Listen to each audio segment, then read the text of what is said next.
Hi guys, today we're going to review for the test tomorrow, and I have decided that the test will be open notes, open book, because I realize some of this information is a little complicated.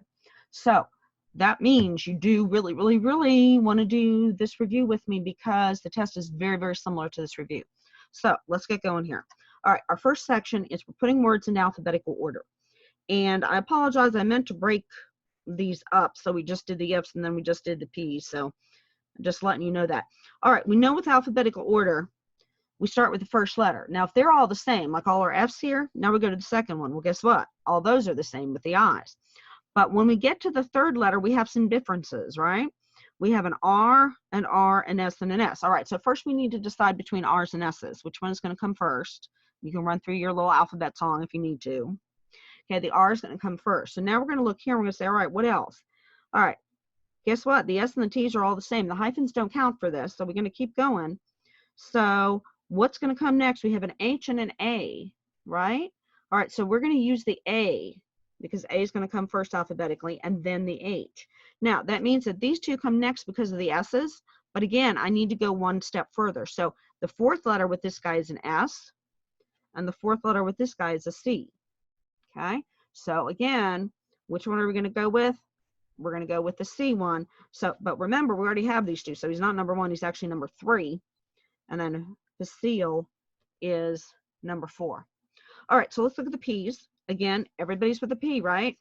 So we're going to look at the second letter, A's, R's for the third letter, T's for the fourth letter. So they don't change until we get to the 5th letter. So let's see what we got on 5th letters. Let's see, this guy's N, this guy is an I, this one is A, and this one is Y. All right, so looking at those letters, which one's going to be first? Okay, partake because of the A. What's the next one? All right, partisan with the I. And by the way, guys, remember that if I go too fast, you can just pause it or go back. All right, after I, we're going to have N. And then finally, our last one, Y, is going to be number 4. Good enough. Okay, let's look at the next section. It says match the parts of a dictionary entry. So we have to say what they are or what they're used for. So words with similar meanings are, we'll give you choices. What do you think? Okay, synonyms, B. Number definitions. Okay, number definitions are going to be the meanings. And the reason they're numbered is we know that words can be used in different ways. So there might be more than one meaning for a word. All right, correct spelling and syllables. That might be a little tricky. That's the entry word because that's the word itself. That's what you look at when people say, well, go look it up in the dictionary. That's what you're looking at. Sentences using the word. Those are examples. So that's going to be E. Shows how to say the word. Okay, pronunciation. And then finally, if they have a small N that stands for noun, a small V that stands for verb, and so on, they're talking about the parts of speech. And again, we know that the parts of speech can be different depending on how you're using the word. Okay, next section. This is a true false, but if it's false, we have to explain why it's false. So let's look and see what they say. Nonfiction books are arranged in numerical order. Okay, think about that. What do you think? Okay, that's true. They are. It's called the Dewey Decimal System. Since that one's true, we don't have to put anything in the blank. Number 2, biographies and autobiographies are arranged in alphabetical order by the author's last name. Okay, think about it. Okay, no, but it's a sneaky no because they are arranged alphabetically, but they're not arranged by the author. Remember, the author is the person who writes the book.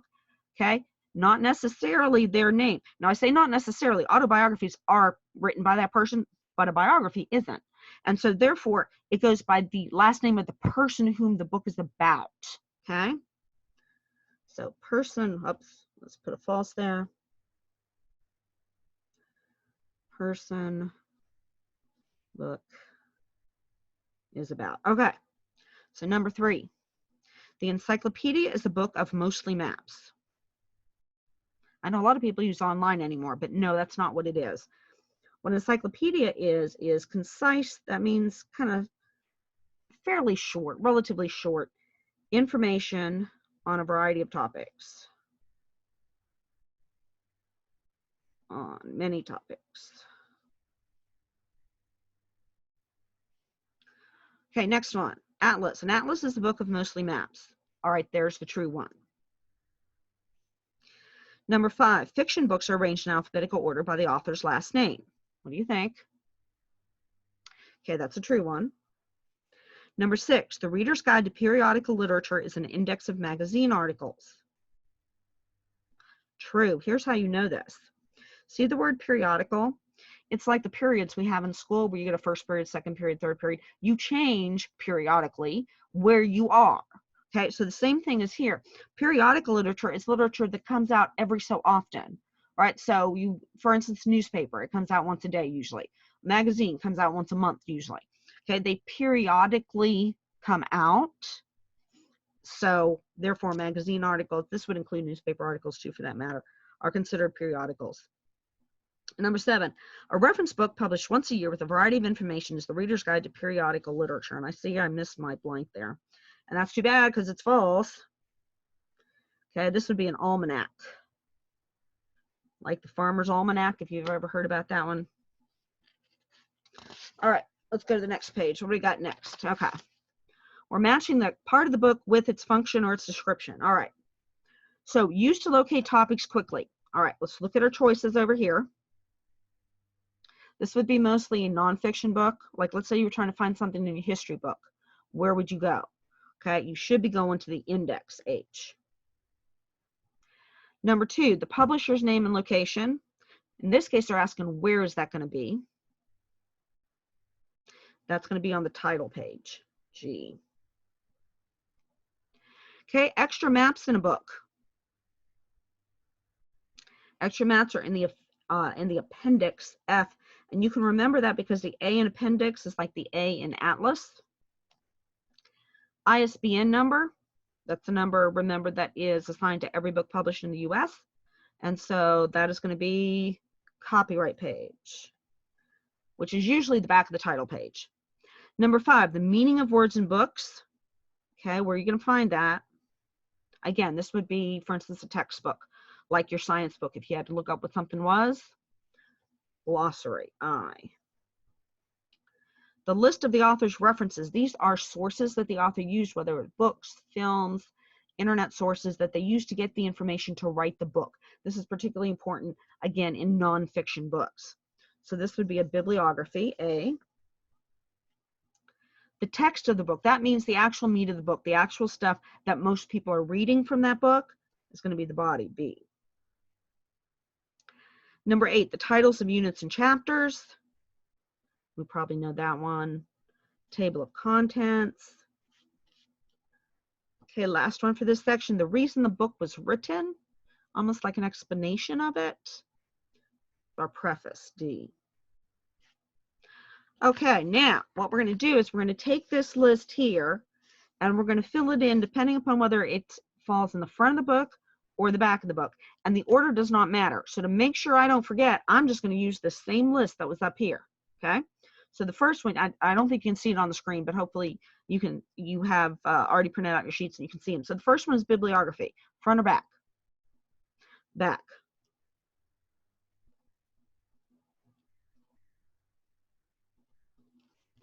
All right, body. Personally, I would say middle, but they don't give you a choice for middle, so body has to go in the front of the book. Copyright page.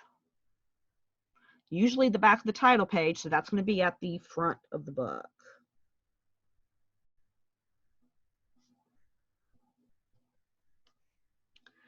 Preface. Remember the reason the book is written. Front of the book again. Table of contents. Tells you chapters or units. Okay, going to be in the front.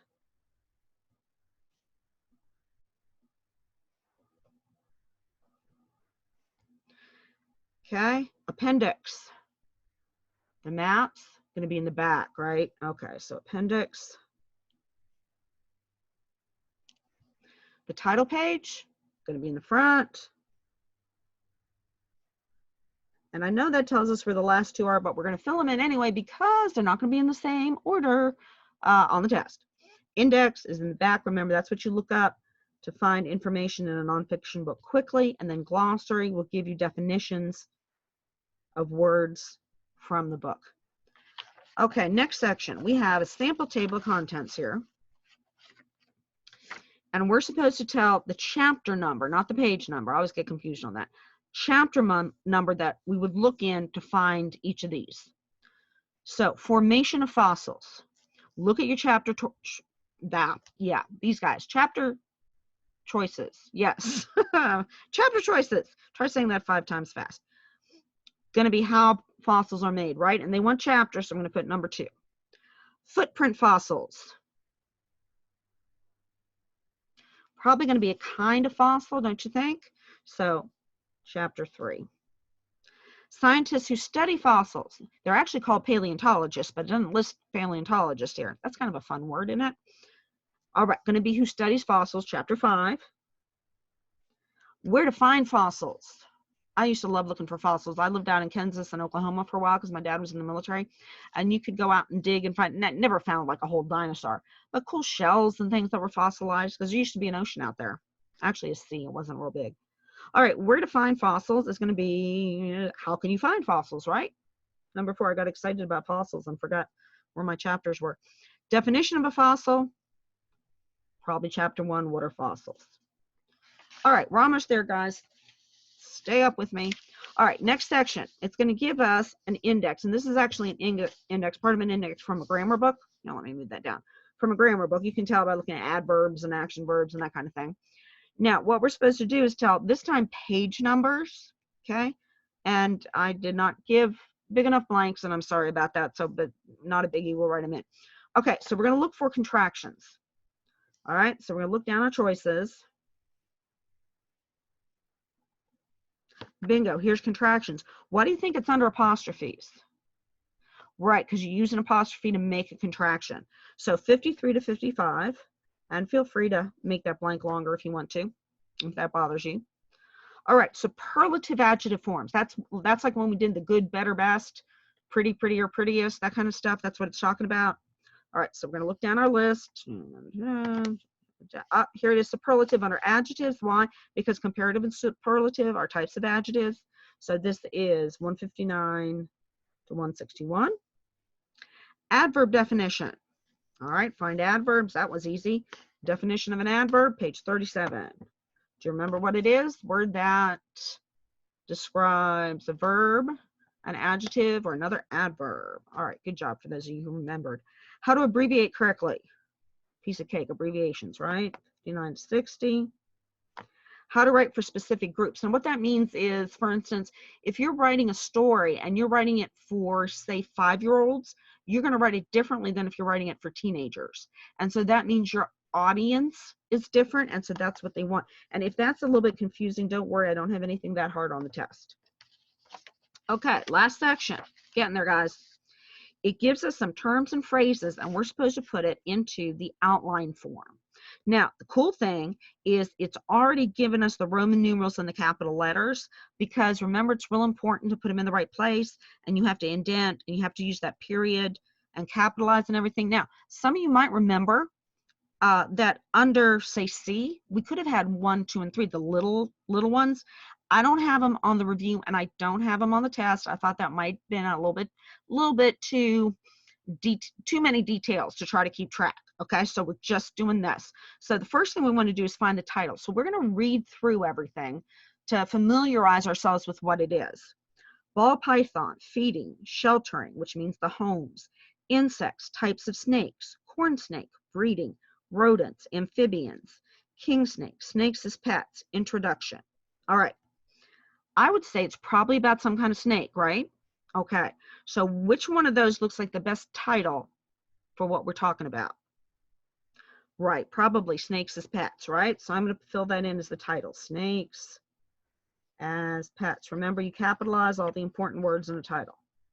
All right. Now we have 1, 2, 3, 4, and 5 are our main topics, big ideas. All right. Let's go through and see if we can figure out what we think are probably going to be big main ideas. All right, how about, now ball python, that's an example of a snake, isn't it? All right, so do you think that that's going to be a main idea? Probably not in this. But feeding, okay, feeding might be. Remember the whole thing's as snakes as pets. Feeding would be a major thing you would have to know about if you're going to keep a snake as a pet. So I'm just going to put like a little mark here. Sheltering or homes. Yeah, we need to know how to keep them, how warm they have to be. Can you put them in an aquarium? Can you put them in a cage? All right, insects. Probably not. Types of snakes. Okay, there's a big one. We would need to know that. Corn snake. Now that's an individual snake, right? So again, probably a detail. Breeding snakes. That might be a big topic. Rodents. Probably not. Amphibians. Again, probably not. King snake, again, you've got an individual snake, so it's probably going to be a detail. We already use snakes as pets. And so finally we get to introduction. What do you think? Yeah, I think introduction is one. In fact, I think introduction is probably going to be the first main topic, don't you? So under Roman numeral 1, we're going to write down introduction. And I'm going to kind of check it off because that's a good way to tell for sure. All right. So now I've got how many more Roman numerals? 1, 2, 3. I got 4 of them, and I've got 1, 2, 3, 4 things marked. Yay me. So let's go through and see which ones do we want to do first. Well, let's pay attention here. We have number 2, whichever one we decide to put for number 2. Notice we have to be able to have 3 details about it. And the same thing for number 4. We have to be able to have 3 details about it. Now, as I was reading through some of the details, what did we pick up on? Right, individual kinds of snakes. So let's do that one next. Where was that one? Types of snakes. So I'm going to make that number 2. It also makes sense that types of snakes would come towards the beginning of the book because you want to make a choice as to what kind of a snake is going to be right for you. Now, what were some of those kinds of snakes? This is where I'm going to put in the details. Okay, ball python. By the way, notice I'm capitalizing everything. The first letter of every word that's going down here. Okay, what else was a kind of snake? Corn snake, right? Okay, corn snake. And there we go, king snake. And guess what? We came out nice and neat and even. Isn't that great? That means we probably did it right. Okay, so now Roman numeral 3. Now notice number 3 doesn't have details. So whatever it is has to be something that doesn't have a bunch of details. What were some of the other details we saw? How about things like insects and rodents and amphibians? What do you think those might be? Okay, those of you who know snakes probably already got this. Okay, those are probably going to be kinds of food. So that means food is going to have to go where? It's going to have to be here. So what was our other main one? Was sheltering and home. So that's going to be the one that I put here because I don't see any details right now. Now, if I were really going to be writing a book or a paper, I would definitely have some details. But again, we're not trying to write a book actually right here. So we already decided that number 4 is probably going to be the feeding, right? So here's feeding. Now, some of these details are probably the kinds of things that snakes can eat. So let's look here. Insects, we'll put that down. And again, if you're an expert on snakes, like I know a couple of you are, okay, let's do rodents. You could probably figure out a better order. There might be a better order than this, but we're just going to fill them in as we find them. And then amphibians.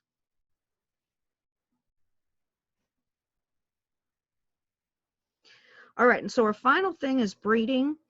All right, and it probably is going to be at the bottom because breeding would be something I would think you would have to be pretty much of an expert on. So you would need to know all of this stuff first before you ever tried to breed a snake. I mean, at least that's what I would think. People who know snakes can tell me on that.